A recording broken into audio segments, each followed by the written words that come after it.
well, also like it's delayed. So that's the one thing you have to remember about YouTube Live is that it's gonna be delayed. So see, even though I already started actually, it's only coming now, and it's probably 20 seconds behind or so. So that you have to bear in mind if you ever do a YouTube Live thing. I do, but I just play games. I don't do anything else. Oh, you do like a Twitch thing, or? I used to do Twitch, but then I switched to YouTube because YouTube keeps the archives. Yeah. Twitch will keep it for a week and then delete it. Yeah. Okay, where is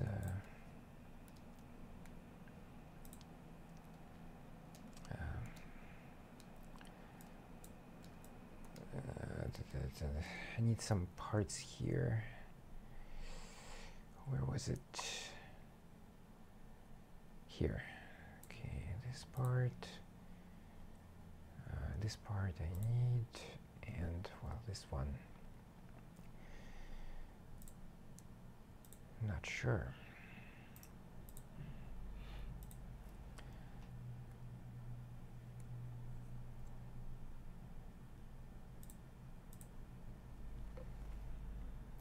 Okay,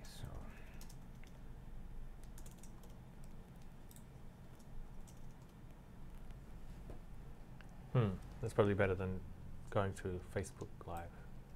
yeah.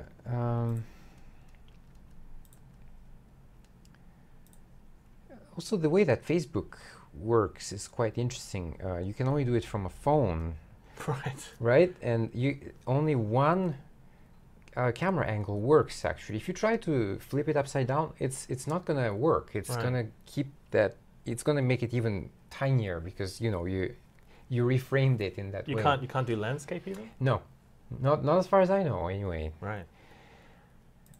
The only good thing, of course, is that you can still plug in a nice microphone in it, but why go through all the hassle when you just have YouTube, really?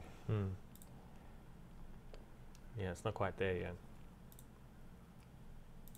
So I know that they have what do you call it? A chat here. I'm gonna try to keep an eye on it, but I really no promises. Yeah.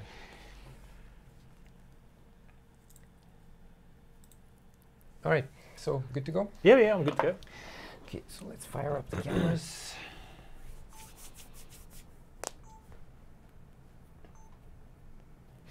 All right.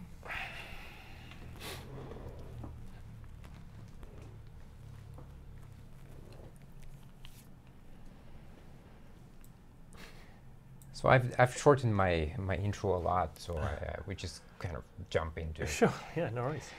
A lot of people like to babble at the beginning, but I noticed that people just switch off if you do that. So just stick to the topic. All right, so I need this screen really. And so let's do this. That's important. Okay, so, all right. And I just might need my water. It's like free advertising. No. Yeah, right. Should get a sponsorship. I can't even read that. Jin something Mizu. Or Shiro? Not sure.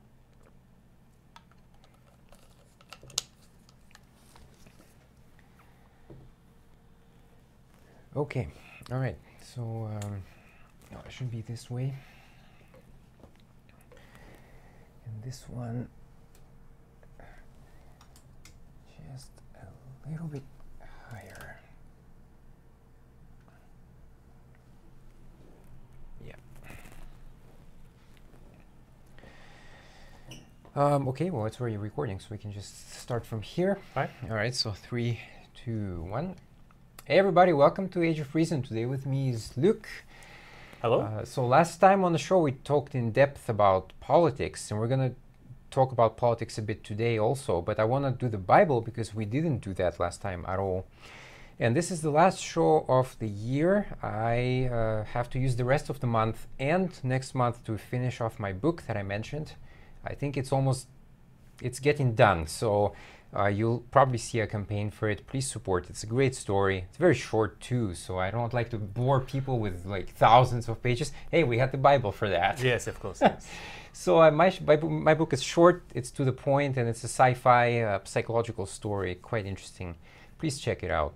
So how have you been? I've been great, busy, but fine, considering. Yeah. Considering nuclear war is imminent and politics is going down the toilet, but I'm fine, personally. Yeah. Yeah, I saw an article about that on the news, of course, and it's logical. They say if a nuclear war happens, millions will die. Yay. Yeah. So a lot of people talk about North Korea, and I definitely don't have a good answer. Because, you know, if America strikes first, they're going to strike somebody. It's inevitable, really. Yeah, yeah. So somebody's going to die. Yeah, yeah, yeah. So what do you think is the best way to deal with it? The solution to North Korea, I mean, I don't think there is any real solution, unless you just accept that they're a nuclear power now and trying to get them to join a nuclear community, perhaps, and agree to not attack people and to not expand their nuclear arsenal. Like places like Pakistan, you know, they're crazy kind of nations. They have nuclear powers, and there's a nuclear war that's possible between Pakistan and India. That hasn't happened yet, so it's going to be a situation like that. I mean, eventually there's going to be probably a large-scale nuclear war. I don't know where, but it's going to happen sometime. It has to happen at some point. I mean that's what nuclear weapons are. Yeah, they're very, very dangerous, but. I don't know what the solution is with North Korea. You just might have to just accept that they're going to be a nuclear power in Southeast Asia, maybe. So is China, by the way. They also have nukes. Yeah, so. yeah. I mean, I don't know if I think maybe Trump is going to give South Korea and Japan a bunch of nuclear weapons. So you just have like a nuclear race in the Southeast Asia. I mean, what can you do?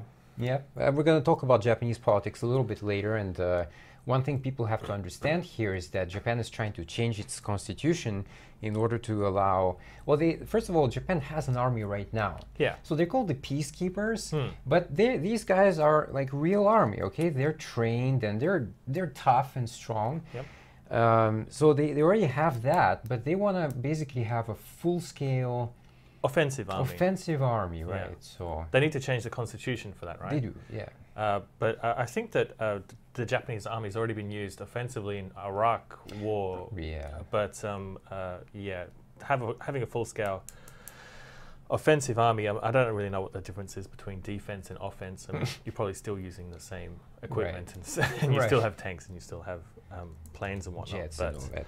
Yep. You know, there's tensions between China and Japan, and having an offensive army might spark something off. But hopefully, some power balance can be struck. Japan has the right to defend itself. Yeah, yeah.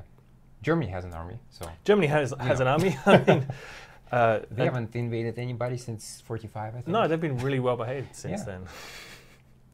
And this is the odd thing, by the way, again, since we talk about that. I noticed that, for example, there's a lot of tensions between Japanese people and Chinese people, Japanese people and Korean people. Yeah. But yet Russians and Germans, we're pals, you know. Yeah. We listen to German music. Right. And we watch German films sometimes. And that's interesting. You like Merkel, or I thought there was some tension? Well, I don't know. I don't know too much about her to comment. I think she mostly has trouble with her own country so far. It's, you know, this whole thing about the immigrants coming in and not settling in. Yeah, so. I mean, you know, that's it's a complicated problem, but it's a very extreme decision to invite large numbers of immigrants into your country. You're going to have some political blowback from that, I think. Yeah. All right. Okay, well, anyway, let's jump into the Bible right away. So today we're going to talk about, we're going to start with genocide. Oh, that's part of the Bible all the time. Then we're going to talk about talking animals. And then we're going to finish off with female subjugation, which is, again, if you really want to, in a nutshell, explain the Bible to people, this is it. Yeah. Genocide, talking animals, subjugation of women. And, that covers everything, I think, yeah. Yeah, sci-fi fantasy maybe. Like, yeah, like sure. yeah, that's it in a nutshell. All right, well, why don't you do the first one, and then we'll carry on. You want to read from 34? Yeah, let's do that. But the Lord said to Moses, "Do not fear him, for I have given him into your hand, and all his people and his land. And you shall do to him as you did to Sihon, king of the Amorites, who lived at Heshbon." So they defeated him and his sons and all the people until he had no survivors left, and they possessed his land. Interesting. It's so cavalier in a way. Yeah. When you talk about the murder of him and his sons, Yeah. and all of his people, I mean that's a scorched earth policy. Yeah. That's like, not only will I defeat you, but I will defeat your lineage, and all of his people. Is his army or his citizens as well? That's kind of vague, isn't it? I would say if you know anything about military tactics, and I'm not the best person to talk about this, but I know a little bit, you know that an army will never fight to the last man. Yeah. It never happens. Yeah. An army will lose maybe like 30% of people, and then what happens is that panic sets in and they run away, right? So there is no way that you can, unless you literally purposely hunt every single person down after the battle, there's no way it's real. So you know, you're rounding up people on the battlefield and executing them. Yeah. This reminds me of kind of like the way ISIS operates. They will, if you retreat, you will be executed. Right. But you have to fight to the death. Yeah. And I think that this sort of this act has two different meanings. It kind of makes your opponents wanting to fight to the death, but it's also about this keeping the bloodlines pure. Jewish philosophy is about the Jewish people being the children of the kings, and their bloodline is from God, and so this kind of genocide, this sort of ethnic cleansing, goes hand in hand with their philosophy of their Jewishness, making them a superior race. It's similar to white supremacy. They believe that they have pure blood, and that all other blood types are inferior. And you see the result of this in the Holocaust. You saw people who thought that when you delineate a lower class of people, you have genocide. It's just horrifying. Yep.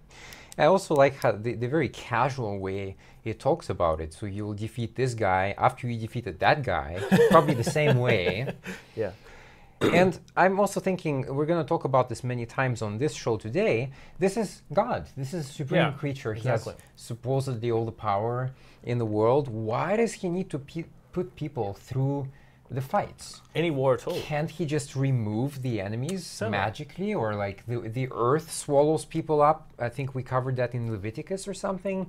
So that happened. Well, that happened in the Bible. Yeah. Not in real life. even in this fantasy fiction, that it's canon that God is able to perform those acts. But this is real Bronze Age mentality to sort of think of God and higher states of being as a sort of petty tribalism, where one side wins over another side. It's very, very small way of thinking. Very, very Bronze Age mentality. It's you can see the fingerprints. Warlords fighting each other. This has the fingerprints of the authors all over it, and it's these kind of passages that really show you what the Bible really is. It is written by smart people, but living in the Bronze Age. And we've moved well past this sort of mentality. I would hope so. Yeah.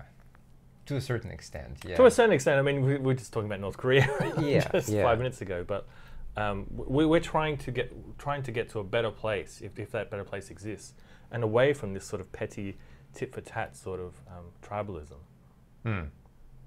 Yeah. All right. Okay. So the next one. We're going to talk about talking animals. So this is Balaam's donkey and the angel. So what happens in the story? And I only underline the part of it is that so Balaam is this guy. I don't know, remember who he is. He has a donkey. He's traveling to some place with the donkey. And by the way, donkey is a female ass basically. Right, So right. A jackass, right? Oh, right. So it's a female. That's important Okay. also. It's not again kind of a subtle way there Yep. to discriminate, but. So what happens that they're walking around this road and the donkey sees an angel 3 times actually. I have no idea how the author of the Bible can know anything about how animals saw anything. Yeah. Well, in this case, the donkey can talk, so That's right, yeah. who knows, maybe they wrote it down as well. So when the donkey saw the angel, the Lord, she lay down under Balaam, and Balaam's anger was kindled, and he struck the donkey with his staff. Well, that's violence right there. Mhm. Then the Lord opened the mouth of the donkey. I wonder how that happens. God apparently doesn't appear to the people. That's what it says in the Bible. Yet it's contradicted right here because what is the mechanism there for a God to open an animal's mouth? I don't get it. Yeah, that's it almost sounds like a translation error. Like the Lord opened the mouth of the donkey, and so I don't know if the donkey is talking in this next line or is this God talking? Right. Because the donkey is basically saying, "Why did you hit me?" Yeah, yeah. And so is God the conduit, allowing the donkey to express itself, or is God talking through the donkey? Yeah, yeah. Which this is not really clear for me. But No. And, this particular version of the Bible that I have is in two pages, and each page has 2 columns of text. I love to show this page to religious people because on one side you have genocide, and on the other part you have talking animals. Yes, yes. And you know what I noticed? They can never defend this. No. Why? Because they ignore this part. They don't understand it. They don't. It's all metaphor. Yeah, So when it's not convenient for them, it's a metaphor. Yes, yeah. I love, I have a visual arts background, so I love, art, and I love poetry and free expression. And so mythology for me is really interesting, psychologically interesting, and narratively, if this is all like a type of poetry. But as you say, just on the page before that, you have like some strange verbal history and some like categorizing and listing of war crimes, essentially, and these barbaric practices, and we'll see later on some unethical laws and stuff, all mixed together with this sort of strange, bizarre, odd poetry, and the concoction is bizarre, to say the least, especially in this layout where you see them side by side. Can you imagine, let's say, if it's even possible to make a movie based on the entire Bible, right? So if you go from literally page 1 to the last page, it'd be a very long movie. Yeah, and boring, I think. And boring. Can you imagine how much time it would repeat itself? Yeah. Well, like even just like the first books, like there's 3 Genesis and stuff like that. It would be very, very tedious, and it would, like, you can talk about the archaeology of the Bible and the history of the Bible, and people have tried to sort of match up places and dates, and none of it's really sort of shakes out. So this is a very skewed history, from one tribe against another history of the region. Because I imagine in the region, people like the Canaanites and all that sort of stuff were just wiped out. They were just annihilated by these people. And they probably have their own tales and their own culture, and that just got appropriated into this one thing called the Bible. Yeah. This is probably a lot of these stories, maybe things like the talking donkeys was borrowed from another culture and stuff like that. Like the Noah's flood is borrowed from the epics of Gilgamesh. Exactly. There you go. And they pinched stuff from the Egyptians and things like that. So, but when you look at the Bible as a mythology, it totally makes sense that the region and the history, it has roots, it has an evolution. Everything makes sense. It makes perfect sense of how this text evolves. What doesn't make sense is that this is the literal word of God and this is literally true. That is bizarre and a crazy anomaly. There are no such thing as talking donkeys. Yeah. snakes. Period. Yeah. And so, I've had plenty of arguments with people who are biblical literalists, and the only explanation that makes any sense whatsoever is that this is a mythological text crafted over hundreds of years. That's the only explanation. And passages like this highlight that. But these people aren't working on a rational level. They're working on a very emotional and psychological level. Yeah, and sure. so you can't. It's very, very difficult to reason these people out of their beliefs. Yep. I'm just going to do the next one because it's pretty simple. The next page lists a bunch of offerings. You got the Sabbath offerings, you got the monthly offerings, so it's not enough. You got the Passover offerings, you got the Feast of Weeks, you got the Feast of Trumpets, you got the Feast of Booths. Oh my God, it goes on and on. I mean, I'm just wondering again, if you're the supreme God and you can, create supposedly man from dust, can't you just create anything you want then? I mean, why do you need? And it's also very, very specific in, this one I need 11 bulls, not 10. Yeah. Why make 10 when you can make 11? 2 rams, all of that. It's very specific numbers. And even here it says on the 4th day, 10 bulls, 2 rams, 14 male lambs a year old without blemish. It's extremely detailed here. Yeah. But like you said on the previous page, the battle is just this 2 lines. 2 lines. That's all. So-and-so defeated so-and-so. Yeah. That's it. But this is like, many, many paragraphs and very, very detailed listing. It's very, bizarre. It makes no rational sense. But no. Like I said before, if I was a god, I would want all of my followers to always be bringing me stuff just as a sort of, it makes God seem crazy and egotistic. Like he draws up these weird wish lists and say, I want 11 donkeys and 15 turtles, and do all these strange, bizarre, complete these strange laundry lists just for my own satisfaction, just because I want to know. I don't need them. Yeah, I can make them, but I want to know how much you love me. I want to know how much you are really thinking about me, because even though I can see into your heart and read your mind. Yeah, it's like a loyalty payment, kind of. Yeah, it's like, it makes God seem like a petty jerk, an egotistical maniac, and these is their words. This is how they describe their God, their own God. Yeah, for sure. Yeah. All right. Why don't we do the next one? So I'll leave you the first paragraph there. First paragraph. Here we go. So if a woman vows to the Lord and binds herself by a pledge while within her father's house in her youth, and her father hears of her vow and of her pledge by which she has bound herself, and says nothing to her, then all her vows shall stand, and every pledge by which she has bound herself shall stand. But if her father opposes her on that day that he hears of it, no vows of hers, no pledge by which she has bound herself shall stand, and the Lord will forgive her because her father opposed her. So for me, this paragraph is so complicated and convoluted. It makes no logical sense. It seems to contradict itself in the same paragraph, which happens a lot in the Bible, by the way. Yeah. Consistency is not, if you're looking for consistency, it's not a forte, no. Don't go to the Bible. But basically here what it says, though, is just a clear, like you said, patriarchal view of society. Again, it has to happen in the father's house, wink, wink. Yep. And if the father opposes her, then it's void. Yep. And yet no mention of the mother whatsoever. So the mother's voice carries no weight whatsoever. No. And we were saying before about the fingerprints of the Bible. This is another tell. When men congregate together and come up with systems of oppression, they invent systems of oppression that favor themselves. And this is a clear example of enshrining male power.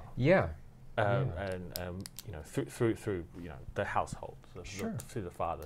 The household is the microcosm of society, and the father as the head and the ultimate power of society. That's how it was, right? Yeah. And it was like that for a very long time, and now we're seeing a shift in that. You see more and more women heads of household. Yeah. And and in political power, and Yeah. but you know, you're seeing recently the news about all this sexual misconduct in the news. You see these places like Hollywood and in Congress and in the church, where male-centric, male-dominated spaces become toxic, and they become places of abuse and of where crimes are committed and are swept under the rug. And so, you know, it's still going on. Yeah. It's taking a long process of trying to introduce women into more places of power, where more places where, like, say, places like Congress or the Senate should be, there should be more of a balance, less of these white old men. Because the patriarchy that's outlined here it's toxic. It's a toxic philosophy. The Bronze Age philosophy coming through again. You know. Yeah, yeah, and I think well, you mentioned this. I think Ron Moore, right? Roy Moore. Roy Moore. Okay. Yeah. So then there was Kevin Spacey story. There were other stories. So there's one point especially I want to make here is some people say, well, why do the stories come out now? And why does it take people so long to come out now? Well, the reason is because in our society, and that's very unfortunate, but that's the way it is, if a woman comes out and says, I was raped, she will be ashamed for that. Yeah. It's a shameful experience, and she has to go through that again in a kind of mental way now. And a lot of women don't want to go through that, so they just stay quiet. Yeah. Or in India, I saw this crazy story. I think I shared it a few months ago. So what happened was there was a young kid, a boy, of course, who raped somebody in that village. So what's the logical connection? What's going to happen? He's going to go to jail probably. His family's going to get a fine or something. No. What do? They instead, so he had a sister and the village elder. Yeah, we still have those these days in the 21st century. He ordered that the village raped her as a revenge. The village? Yeah. Oh my God. The whole village? Well, I mean, I don't know how many people live there, but even if it's one, it's too many. So your brother does something stupid. Yeah. Then the whole village rapes you. Yeah, and he doesn't get any punishment whatsoever. My God, that's strange logic. So that's happening in India right now. I mean, these things, right? So we talk about the Bible, but they don't follow the Bible there. I mean, of course, there are some Christians. Yeah. But they follow their own thing, which is discriminated from the very beginning because you have the caste system, which cuts people from birth into categories, and you can't touch each other from one to another.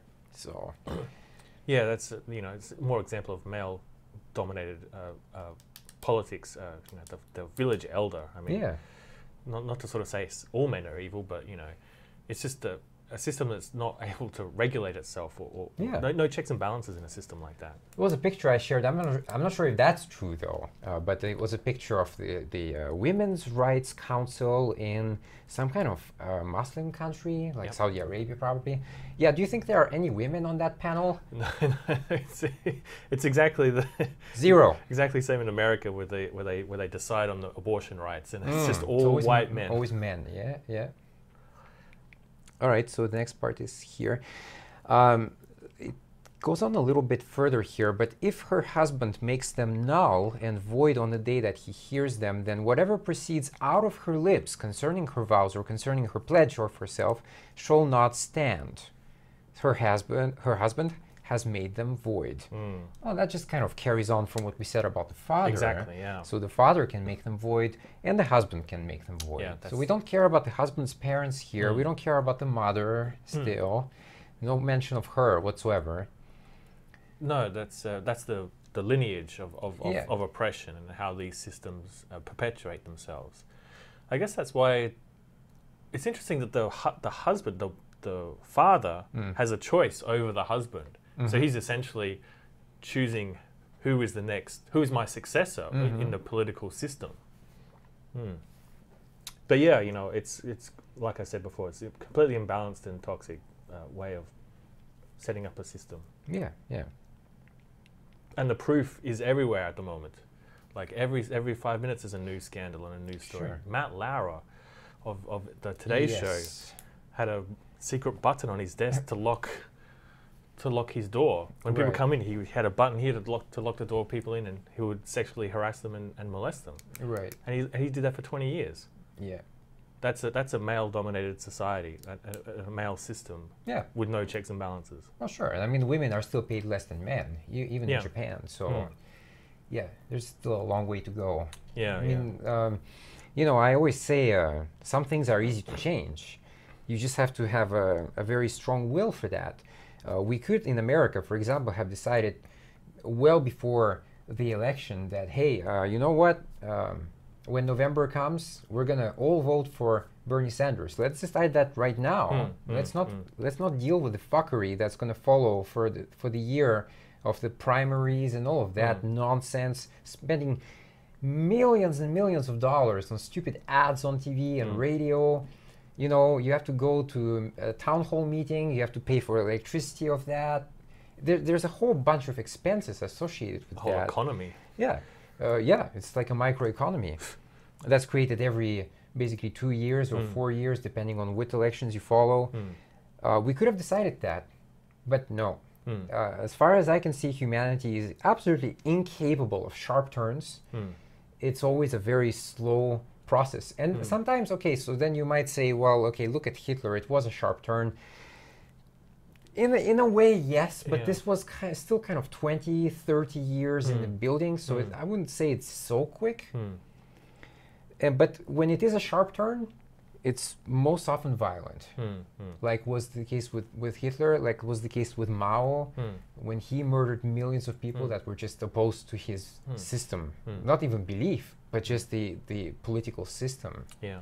Just eliminated all the enemies. Yeah, yeah. I mean, it's interesting that a lot of people from the left are always talking about revolution and political, social revolution, but generally, if you look at history, the people who capitalize on revolution tend to be people from the right and the very far right, and the rich. And the rich. And you the see, rich. you see that happened in the Arab Spring and in Egypt and that sort of stuff. The Muslim Brotherhood moving in quite quickly. Right.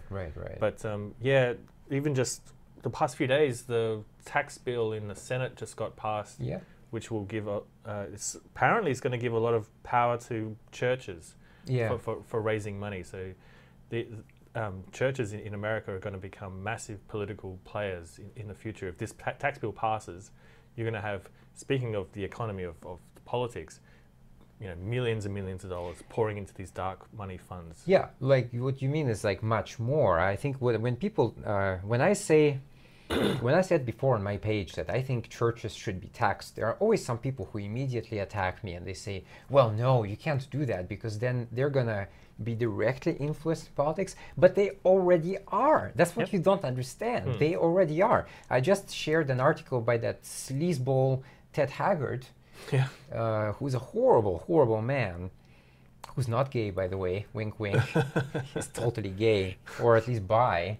But that's not the point. The point is that he was the 25th most influential person during like 2012 or 2008. I can't remember the year.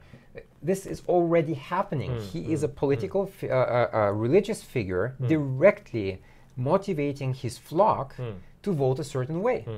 So, and he's not getting taxed for that.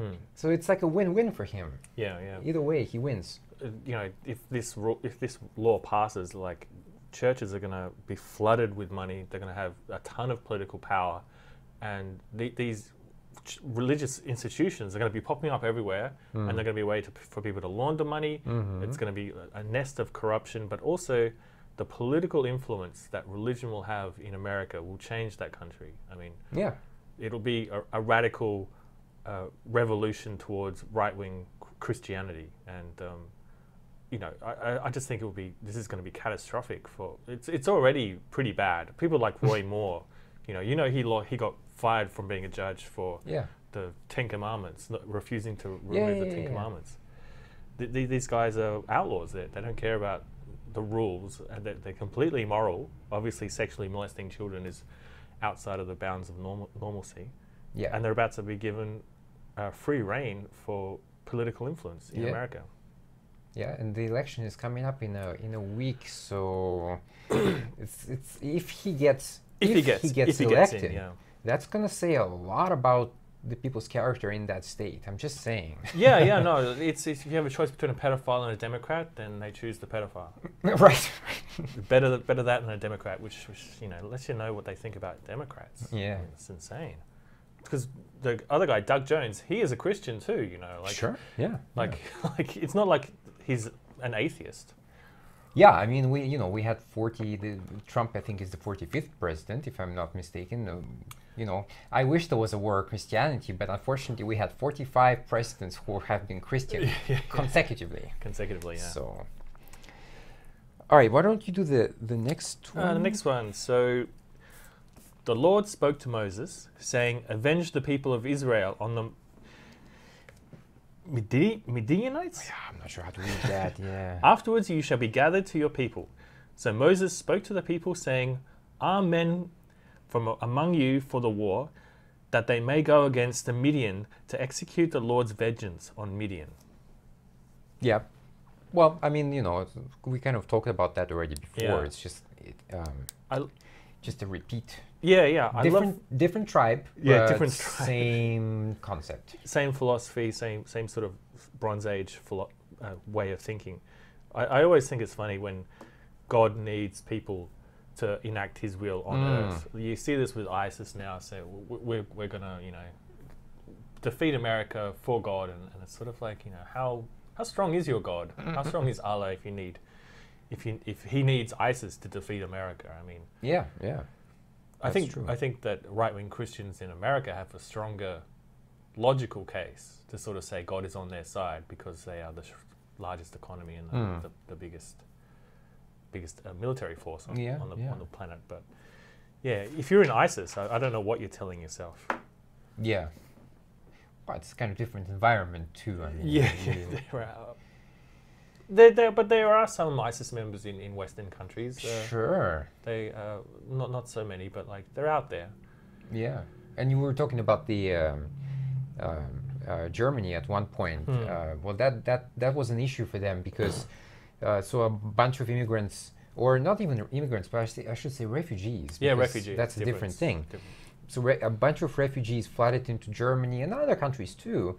But what happened, of course, is that some ISIS members slipped in there as well. Course, yeah. So that's going to happen. You can't. I mean, if I was ISIS, that would be absolutely what I would do. Yeah, it's a great back door. But does that mean that you ignore all refugees? I mean, that's not very humane or sensible. No, and I mean, the whole thing in the Middle East. Yes, it's true. There's still a bunch of crazy dictators in the area, but who destroyed the balance there? Americans. Of course, yeah. Nobody asked them to do that except Bush, the idiot, who wanted to overdo his father, who didn't remove Saddam from power. So Bush wanted to go one up, and he did the same thing, but removed Saddam as well from the power. And now we just have a disbalance. Like we have chaos in Libya as well. Same thing. This is like you can talk about the history of colonialism in Southeast Asia and in Africa and in the Middle East. And in India, of course. This is the standard practice of colonial power. In the history, this goes back hundreds of years, obviously. Yeah. Yeah, and North Korea, by the way, since we mentioned that also, the interesting thing, I saw an article about that. They said that they discovered, well, I'm not sure they discovered the right word, but they know that there are a lot of resources in North Korea. So what happens, though, is that North Korea themselves, they don't have the money to build the infrastructure to extract those minerals or whatever. But guess who does have the money? America. So what's going to happen is if there is a war, America is obviously going to win because, you can't compete there. And they're going to go in there, going to get all the resources. And do you think the North Korean people are going to benefit at all from that? No. No. Or maybe like not even 1%. No. You just have to look at places like Haiti or even Puerto Rico. Places like Puerto Rico have been massively exploited by America. It's absolutely crazy. But I'd be more... like I think China should move into North Korea. I think that China has had plans in the past to depose the leadership there, and they've had contingency plans. But it would make more sense if they moved in, because they have the money too to extract that. For sure. And I think that they would prefer to keep that as a buffer zone. Put someone that they can trust, put some puppet government there that they can trust, and then start exploiting the natural resources. Yeah, agreed there. Okay, just the last part for today, so let's see what we can do here. Okay, so it's a bit cut here, but all right. There's a question here that Moses asks, and he asks his troops, have you let all the women live? It's such a strange thing to ask. To ask. Yeah, by the way, just asking.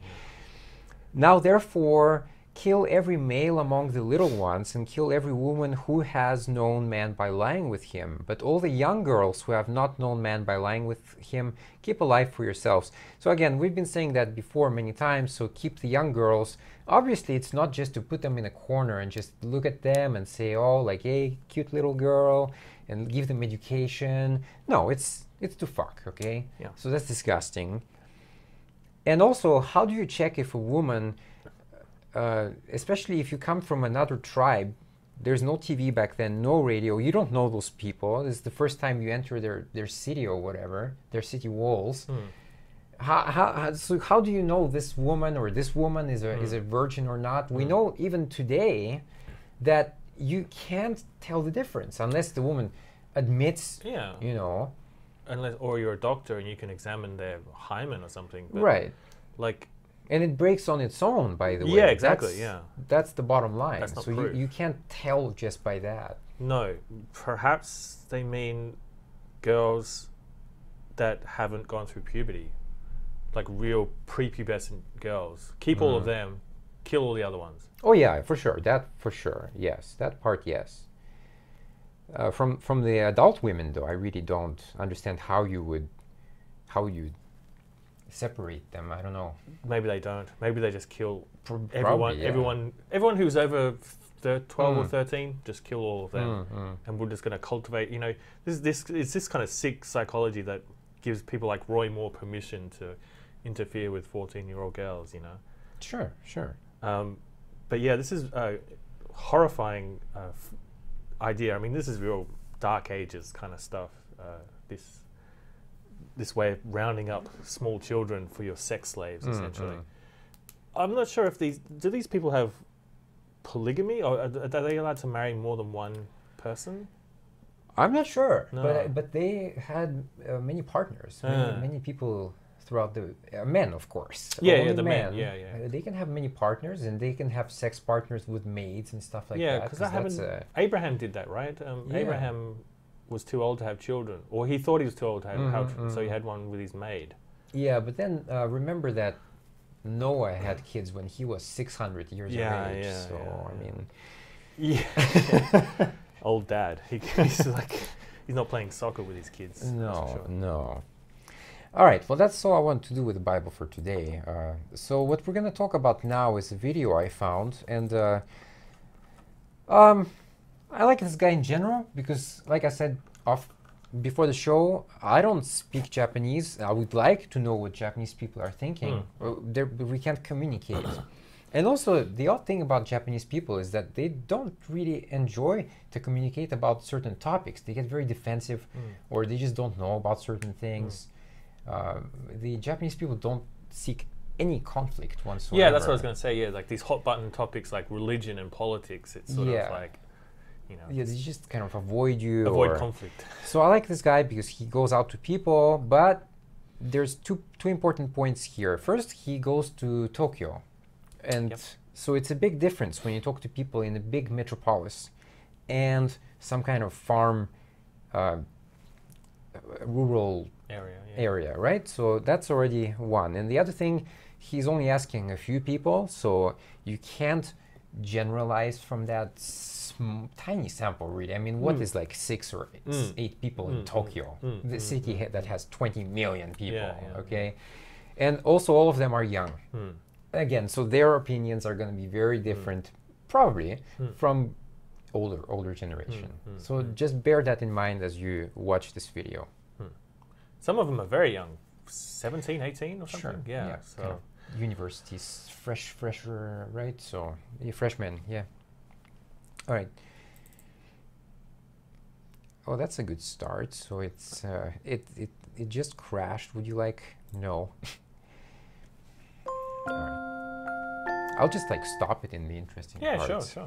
Hey guys, it's Yuta. So, since 2016, the voting age in Japan is 18. And since there's a general election coming up this month, I asked young people if they are interested in politics. いやー、あんまないっすね、俺は。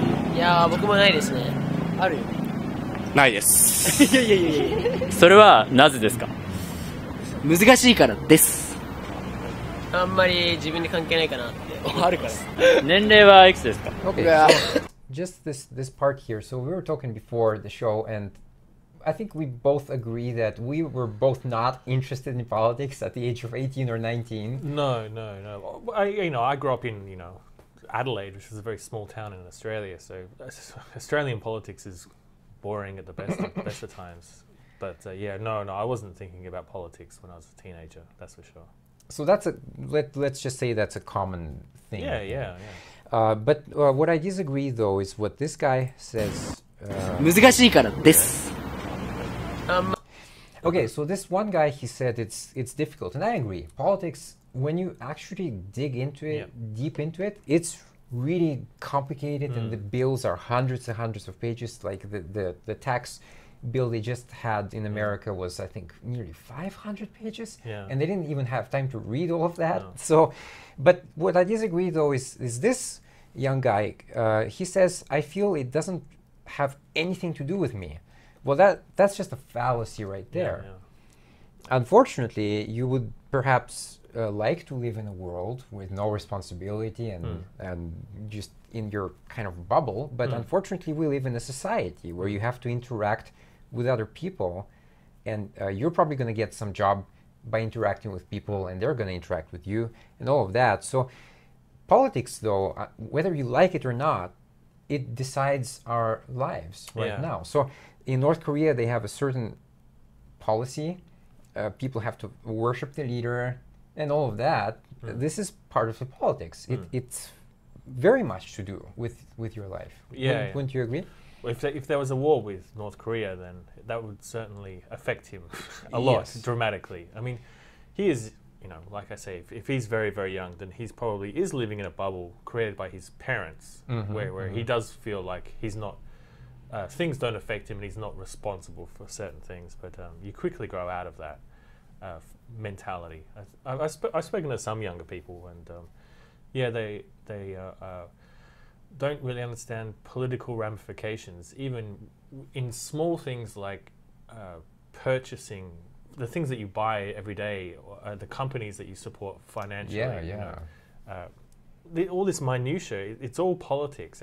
Politics is it's in everything. It's in social media and in your day-to-day life that you wouldn't necessarily think about.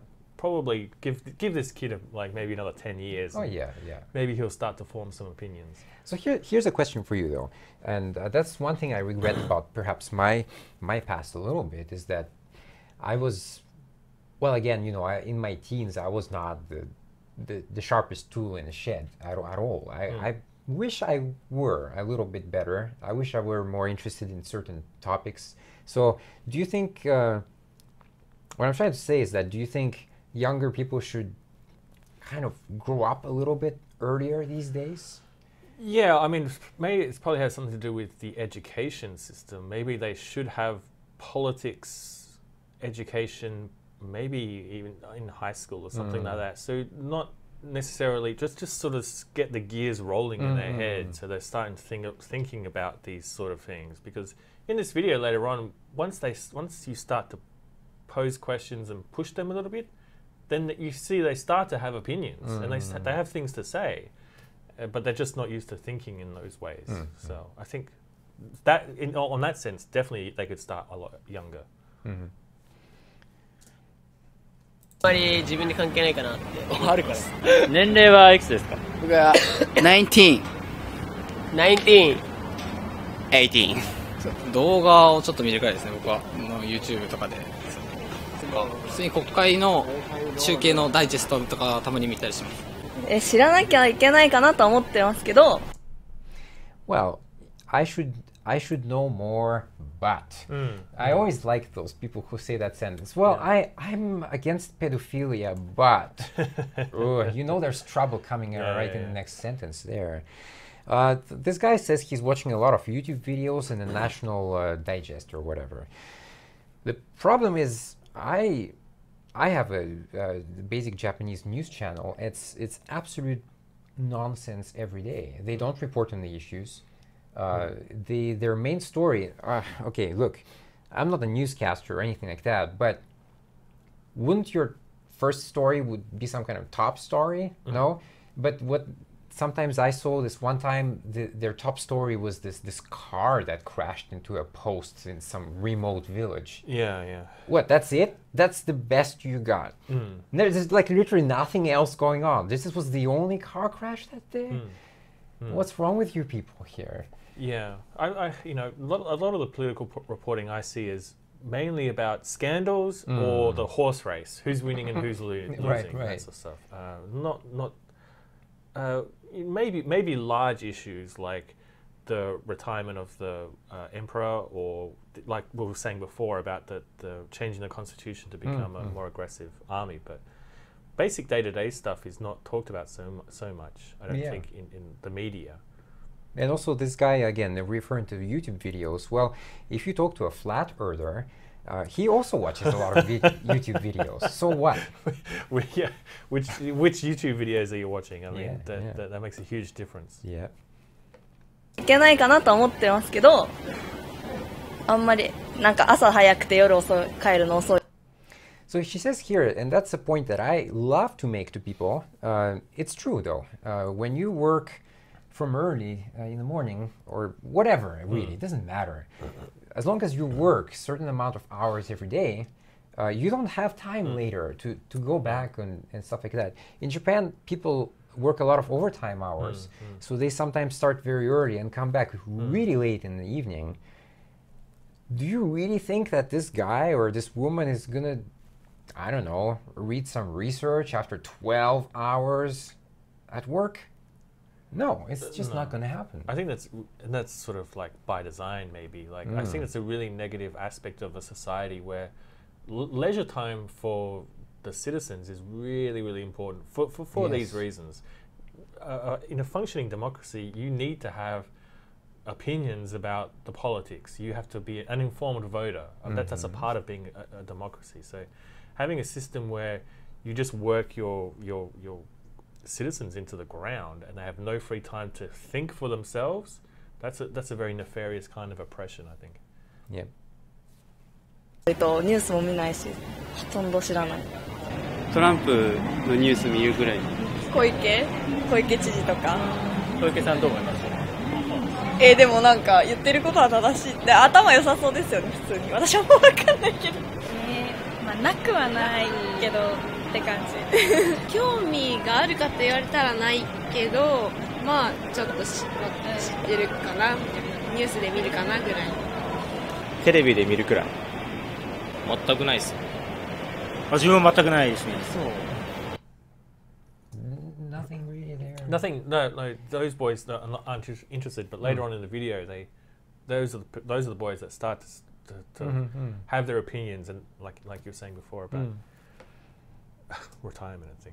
今度の選挙。ああ、行きたいです、行きたい。22の。絶対行く。Of course。考えてなかったんですけど、このインタビュー受けて行こうと思います。真面目やな。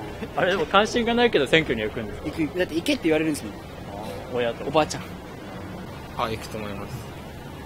多分行かない。選ぶ権利がある以上、行くのが筋かなっていう、なんか普通に、まあ人それぞれですけどね。誰に入れたらいいか、全く分かんない。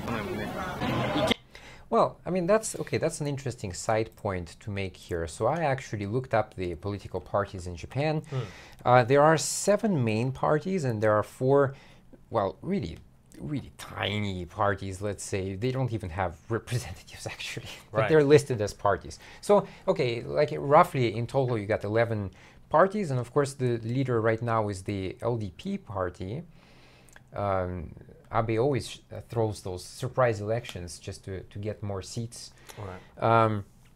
Interesting thing about Japan, though, is that the Democratic Party here is the one that's vilified the most. Right. And they're the ones who did the bad stuff for decades.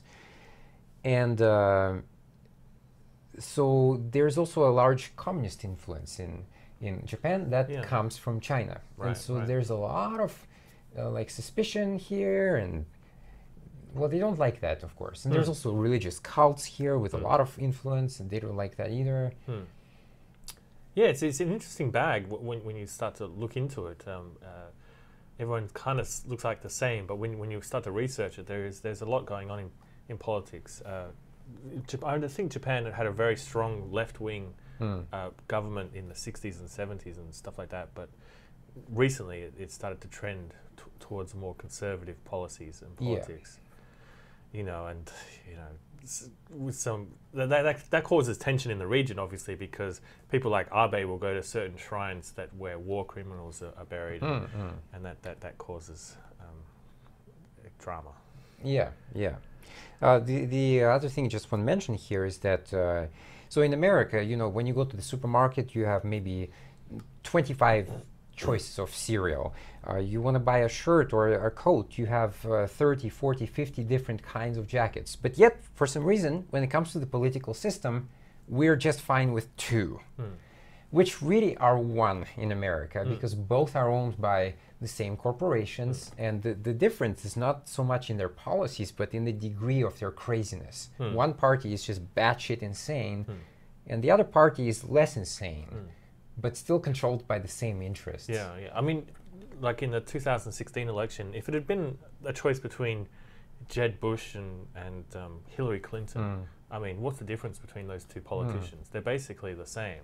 And I think that's why these outliers like Trump and Bernie Sanders became more popular in that, because people were just sick of voting for the same politicians all the time. Yeah. I agree, there is no real difference between establishment Republicans and establishment Democrats. Yeah, they're all sucking to the same tit, so... Yeah.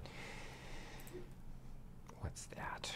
No. All right. ければ行こうと思う。私多分行かないです。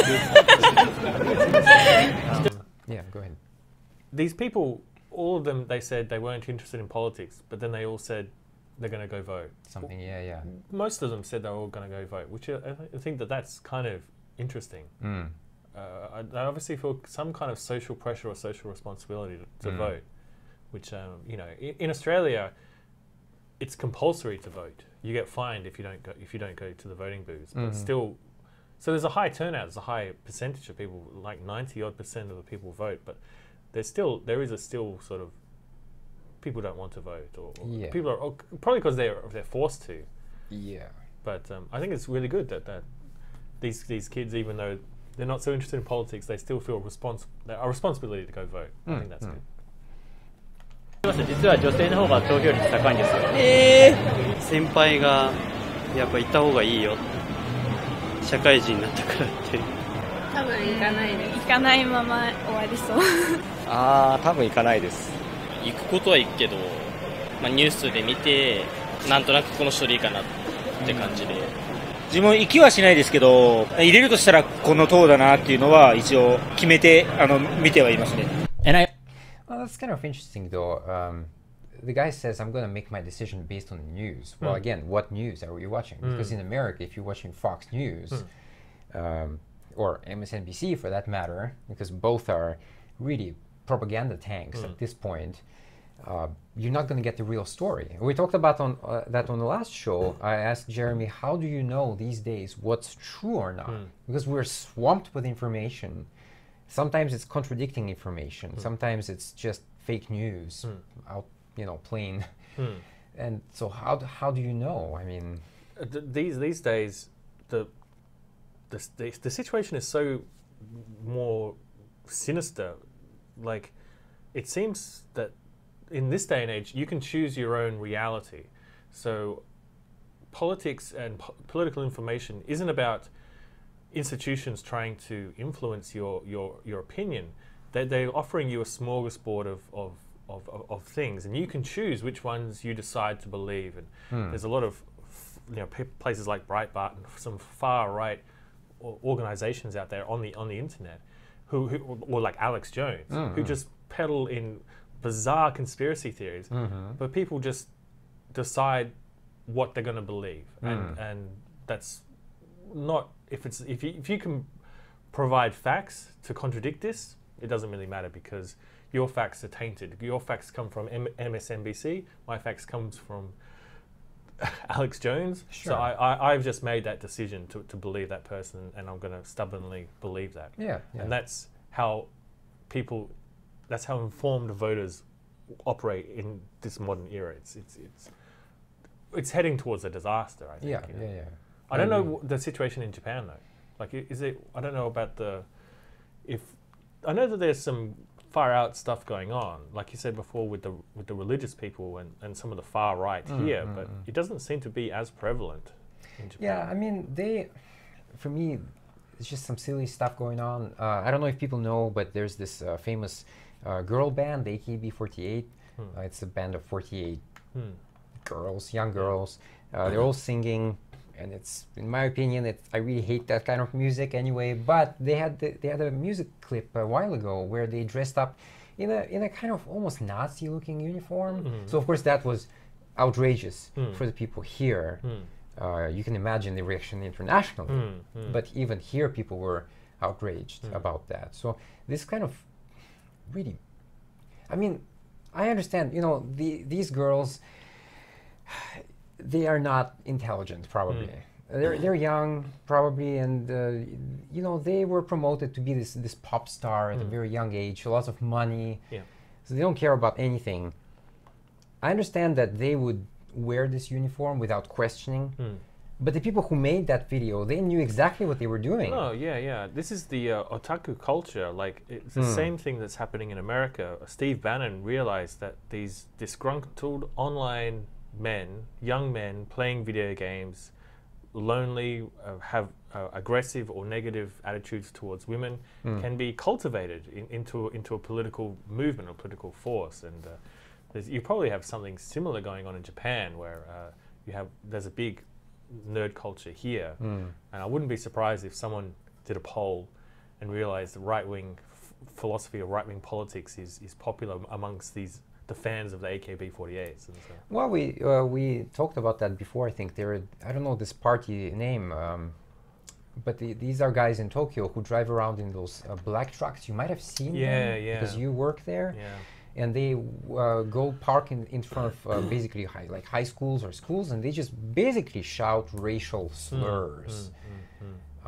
And the funny thing is, they're not even racially Japanese, these guys who are doing it. They're like Koreans or something. Yeah, right. I've seen some strong anti-Korean protests as well. Yes. Because I where I work near Koreatown in Okubo, and sometimes you'll see protests there, and they'll just drive up in front of Korean establishments, Korean restaurants or businesses, and just with their loudspeakers just abuse the Korean owners.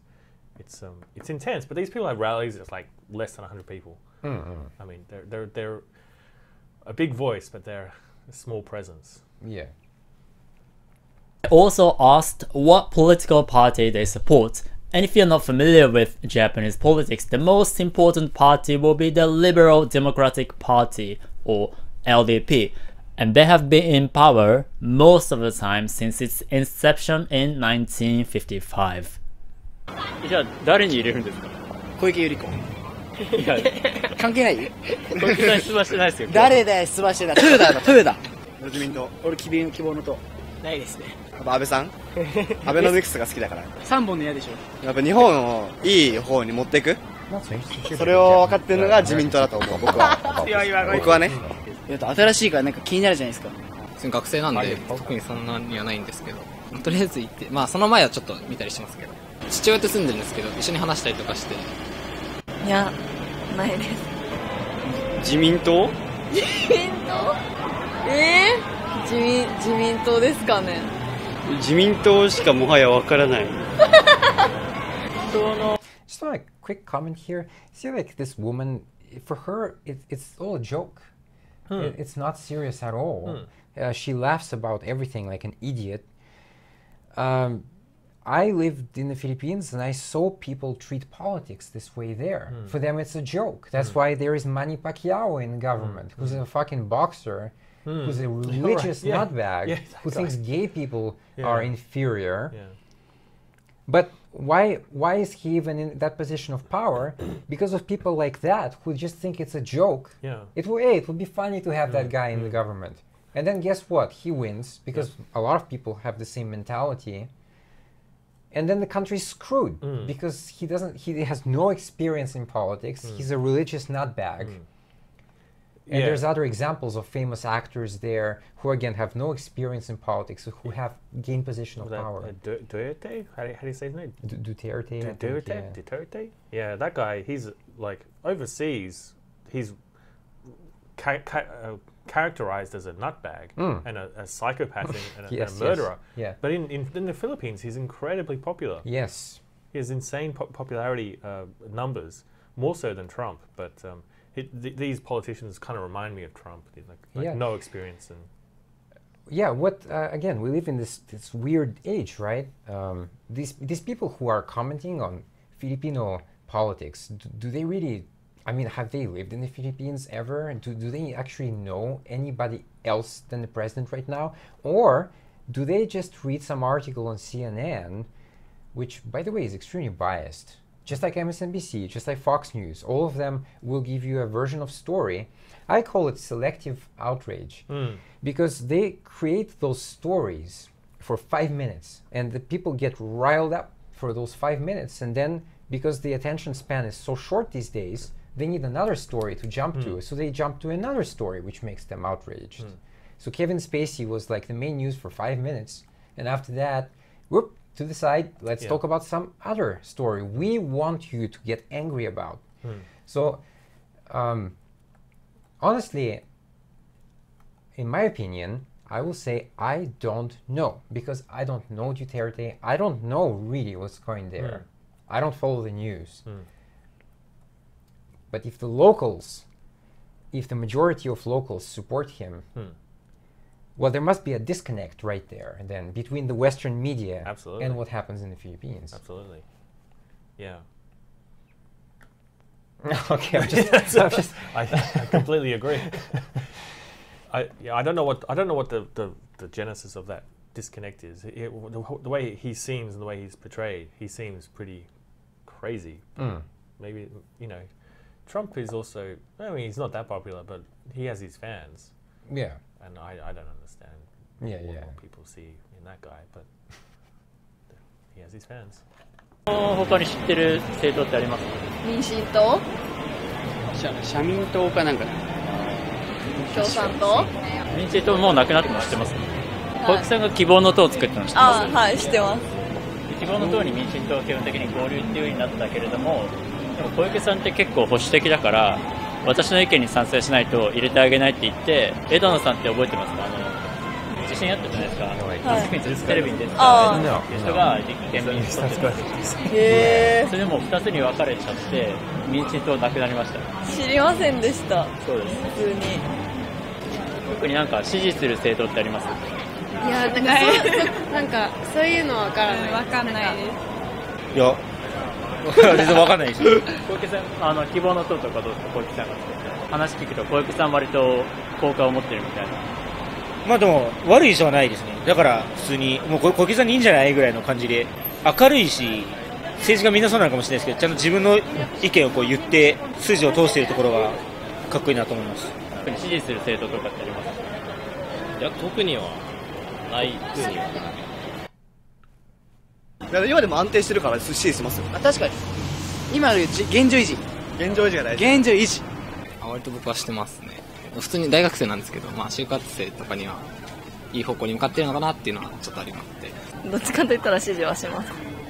ずっと変わってたのにコロコロ超短いスパンでも今続いてるってことは、それなりにちゃんと成功してるから続いてるっていうのがあるから、また失敗するよりは別に現状維持でいいんじゃないかなと。安倍さんに任せます。なんかいい人そう。しないです。北朝鮮とかもっとみんな。Something? She's copying him. So oh everyone's yeah. Whoever goes first, and then they just. Yeah. 仲良くなるようにしてほしい。So she says here, she wishes that basically the Japanese government would make more effort to talk to North Korea. Does she? Well, obviously she's very young. Does she realize that this has been trying to be happening for nearly 6 decades now? We've been trying to talk to North Korea. There is a purpose why North Korea exists, because some people make money on that. Some people are making money from that divided Korea, basically. Yeah, and the system of government that they have in North Korea, you need an enemy, you need an outside force to regulate the power inside the country. Yeah, so you use fear, right? Yeah. The Americans are evil and they want to invade our culture and all of that. Yeah. So it's very difficult for North Korea to create a solution, a real solution, because then that will sort of invalidate their revolution and the hardships that they go through, because they're trying to keep the wolves at bay, so to speak. So you can talk, of course you can talk to North Korea, but realistically, there's not going to be any long-term solution made. Yeah. なんか自分たちの世代は、なんか50とか60定年迎えた時にちょっと大変になるみたいなの聞いてるんで、そういう年金とかがちゃんともらえれば別に不満はないですね。So okay, this is very interesting to me because again, he's very young and he's already thinking about his pension. I mean, I'm in my mid-30s and even I don't really think about the pension still.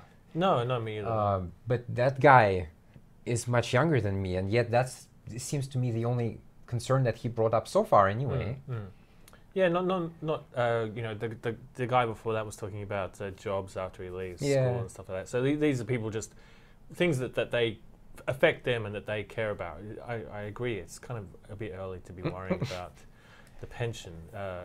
North Korea is more of there's not going to be any pension if there's a nuclear war, Yeah, and also this is interesting to me that he even talks about that. It means that your society is in this kind of very steady phase, so that you can actually plan 50, 60 years ahead in the future. In America, you can't do that. No. Because first of all, our political system changes every 4 or 8 years quite drastically. So, and people did that. People did that in the 60s and the 70s. But people can't afford to do that these days at all. No, even perhaps my mother's generation, she was able to do that, plan her life out. Now is living her retirement according to her plan. But I can't imagine. I don't plan that far ahead. 5 years ahead, maybe, or 10. Rarely 10 years ahead. To think, I don't know how old he is, but he's probably thinking 40, 50 years into the future or something.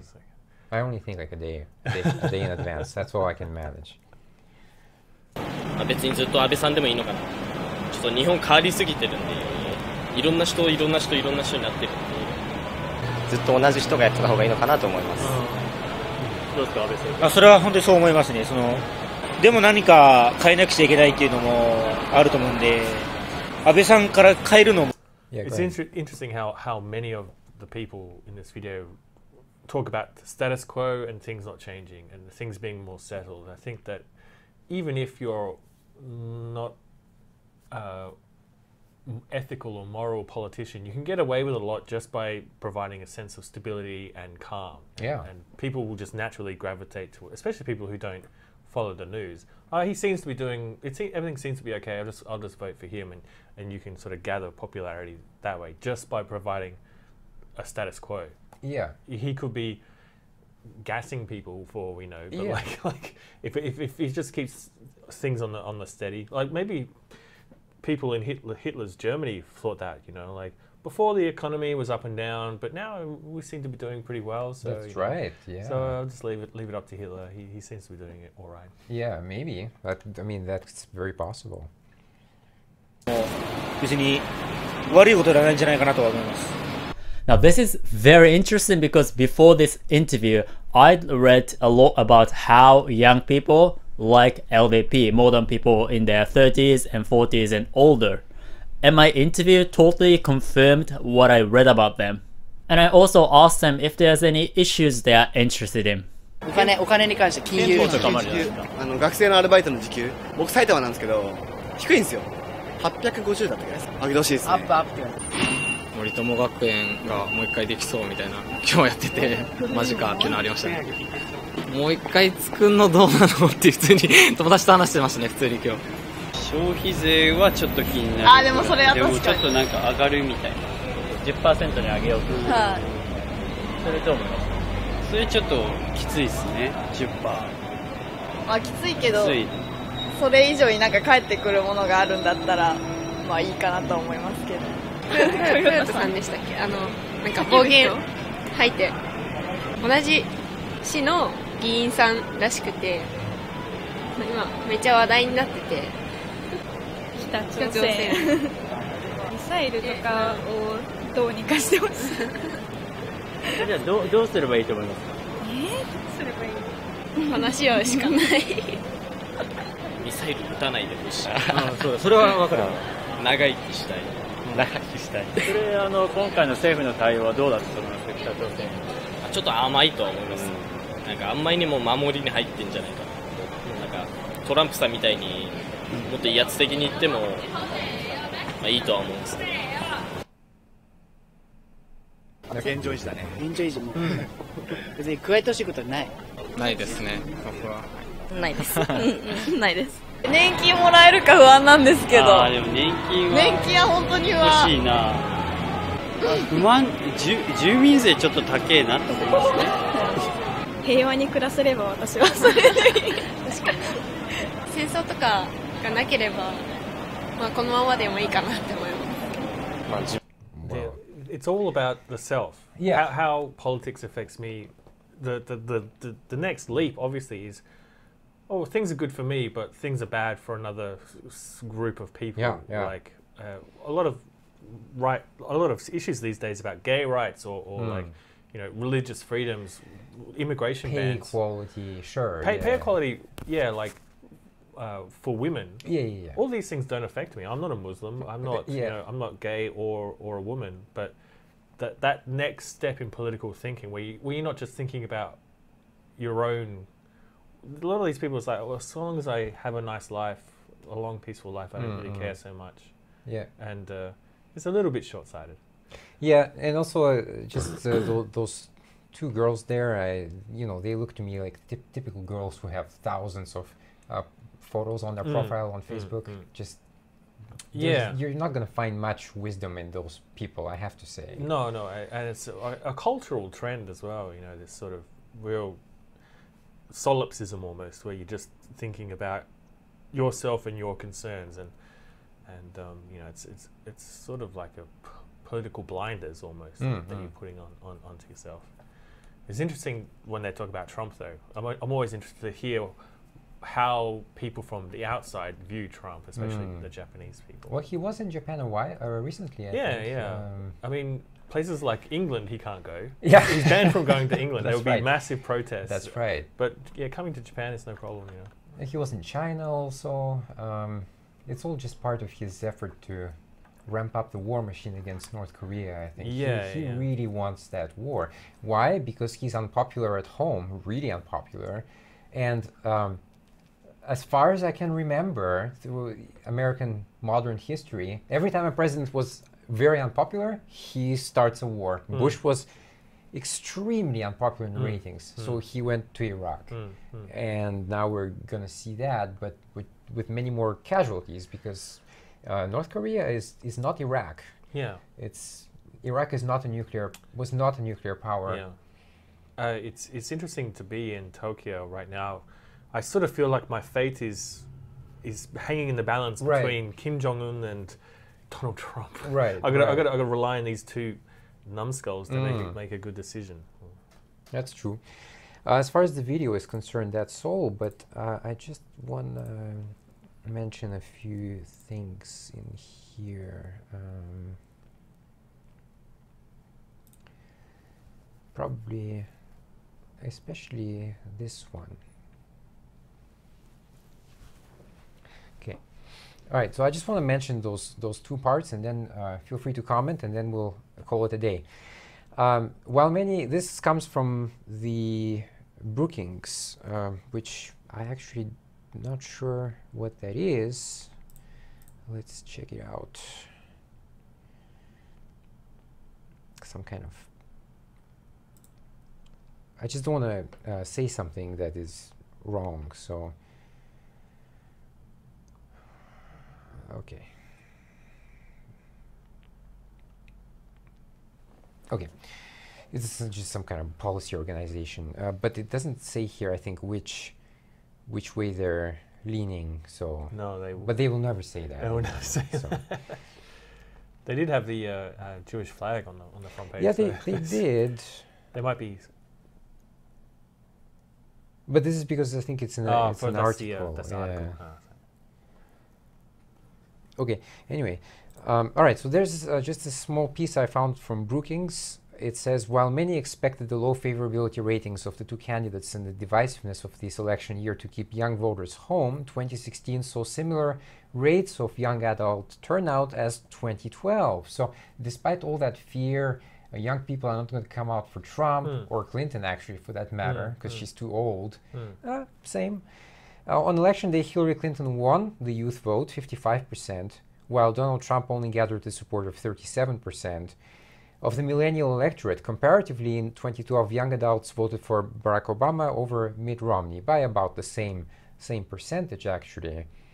But this is interesting because it doesn't seem to matter who is running. I mean, Romney is a religious nutbag, but Trump is like an extreme con man, and Romney is a politician, whether you really like his policies or not. At least he has some experience in that. Trump has zero, and yet both get the same amount of young people voting. Yeah, that's interesting. I would have thought that Mitt Romney would have had lower numbers because I've read a bit about, like I said before, about Steve Bannon mobilizing that sort of otaku culture in America, the sort of lonely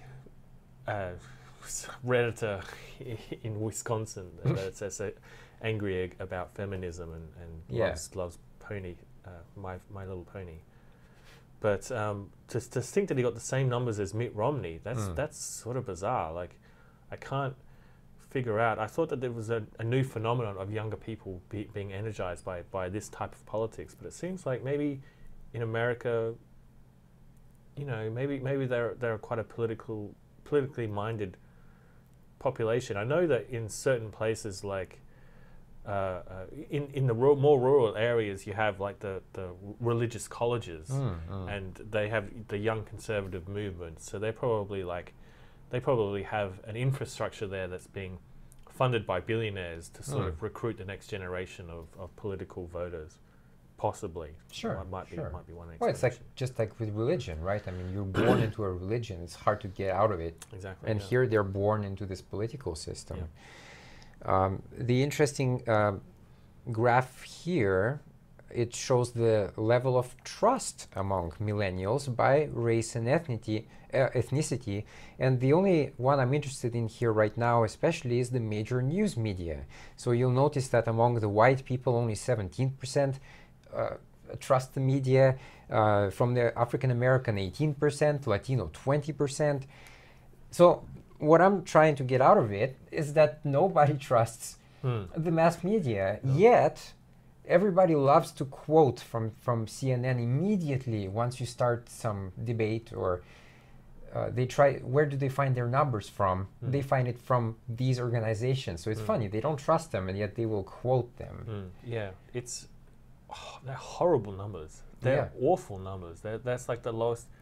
I mean, the Republican Party's got some pretty bad numbers too, but on that graph, that's some of the lowest numbers on there. Like, at best, 20% of the population believes that the news media. And, that's one of the pillars of a democracy, of a healthy democracy, is to have a free and open news outlets that can report on things. That's how the voter gets their information. And if there's a disconnect between the messenger and the receiver, then there's something broken in your democracy. Well, the news are just bought out. Well, that's the main thing. That's the main thing. Like, I think that it's corporations, corporate news outlets, like places like CNN, they want the clicks. So it's all clickbaity nonsense now, and like you said, outrage porn and war. CNN loves to promote war. How many articles I saw? Hey, let's talk about this missile. They got their big break on the first Gulf War. That's when they got really big. And they probably saw those numbers, and it's like, war's good for business. It is good for business. Look at the American industrial military complex budget. Yeah. Trump just boosted it by $80 billion. Hey, we can't afford healthcare. Yeah, healthcare's off the table. But but I also think another thing, the media is this big sort of fuzzy word. It just covers a lot of things. So if you sort of say, do you trust Fox News? I mean, as a sort of more of a left-leaning person, of course I would be skeptical of places like Fox News or RT or places like that might seem more mainstream. So that might affect the numbers too. People trust their news outlets, but they don't trust the other news outlets. Yeah. So I would like to see a poll of how much do you trust Fox News? Republicans, how do you trust Fox News? And you might see that those numbers get a bit higher. Yeah, that's true. I don't think... I can't think of one. I'm skeptical of MSNBC. I'm skeptical. Oh, yeah. I'm skeptical of most outlets. I don't know if I trust that many. There's one news source that I really trust. I can't think of one. No, I listen to independent media now. I like, but even then, I'm careful. I like PBS. I watch PBS a bit. Sure. But they seem to be kind of a bit clean. There's no real spin. But they're public broadcasting, so they're funded. They're not funded through clicks, I don't think. Yeah. Well, anyway, I hope you enjoyed the show. That's it for today. Please look out for my campaign on the book that should be coming out hopefully next month. But again, it's not easy to write a book. Not easy at all. It's how many pages? It's about 100, so it's a short one. But to package it and all of that, it takes time. It's very difficult. Anyway, look out for that. And if you enjoy our show, then please support it on Patreon. And we have a shop also, so please get shirts and mugs and pillow covers and all of that. Anyway, so from both of us, I know it's a bit early, but advanced Merry Christmas and Happy New Year. Or even if you don't celebrate it, just enjoy the break, because most people get one. I know you don't. I don't. You don't this year. But anyway, enjoy, and we'll see you probably in February. All right, great. So I